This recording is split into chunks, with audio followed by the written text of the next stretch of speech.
Welcome, viewers. Today we're tackling a critical new law effective January 1st, 2024 that could impact business owners severely.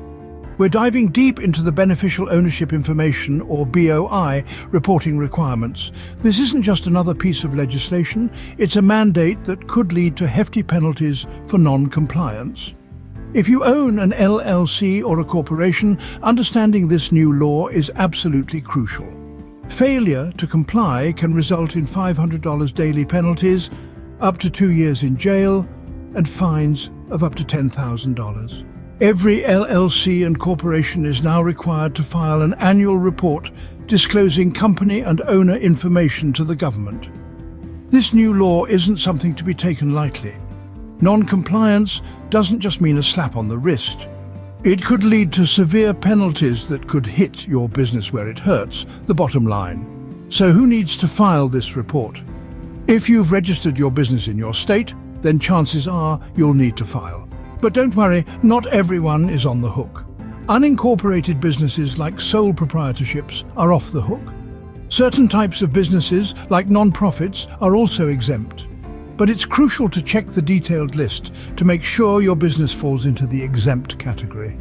This video will guide you through the entire process, including who needs to file and who's exempt. For those with inactive LLCs, it's crucial to understand the criteria for exemption. Having an inactive LLC doesn't automatically exempt you from the BOI reporting requirements. There are 6 specific criteria your entity must meet to be considered exempt. These include, but are not limited to, no changes in beneficial ownership for the previous year, no receipt of income or disbursements, and no transactions exceeding $1,000. If your entity doesn't meet all these criteria, you are obligated to file the BOI report. This is where many business owners get caught out, thinking that because their LLC is inactive, they don't need to worry about the BOI. However, this is not the case. Even dormant companies are not immune from the requirements of this new law. Now let's delve into the reporting requirements. The BOI report isn't just about listing the names and addresses of the owners, it goes beyond that. The law requires you to report any individual who owns at least 25% of the entity or has substantial control over it. This means that even if someone doesn't own a significant portion of your company, if they have a significant say in how the company is run, they must be reported. So who qualifies as having substantial control? This isn't limited to owners. It can include senior officers and anyone else with significant decision-making authority in your company. So if you have a chief executive officer, a chief financial officer, or anyone else in a similar role, they would need to be reported. The information required for the report includes the entity's legal name, address, and IRS-IN. For each beneficial owner, you'll need their full legal name, date of birth, address, and government-issued identification number. In conclusion, it's essential to understand that even if your entity is inactive, you may still be subject to the BOI reporting requirements. This includes senior officers and those with significant decision-making authority in the company. The deadlines vary. Entities existing before January 1, 2024 have until January 1, 2025 to file their initial report. That gives you an entire year to gather your information and submit your first report, but don't get too comfortable.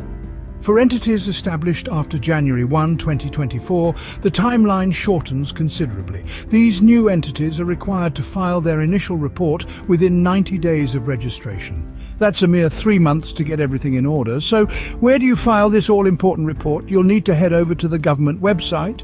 It's a straightforward process, but it's also a meticulous one. You'll have to follow the provided guidelines to the letter to avoid any missteps. If you're unsure or if the process seems a bit overwhelming, don't hesitate to seek professional assistance.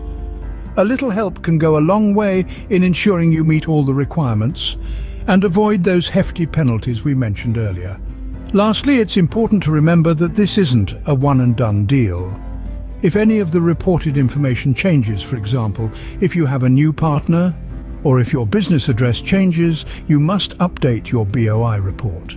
And you need to do this within 30 days of the change.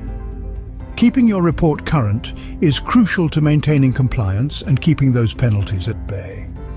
To file your BOI report, visit and follow the provided guidelines. It's your responsibility to stay compliant, so make sure to dot those I's and cross those T's. Remember, if any reported information changes, like a new partner or address, you must update your BOI within 30 days of the change. To recap, ensure you understand the BOI reporting law, know who needs to file, and be aware of the specific reporting requirements and deadlines. Keep your reporting current to avoid penalties. If you have any questions or need clarity, feel free to drop a comment below. Don't forget to subscribe for more updates and guidance on business compliance and taxation. Thanks for watching.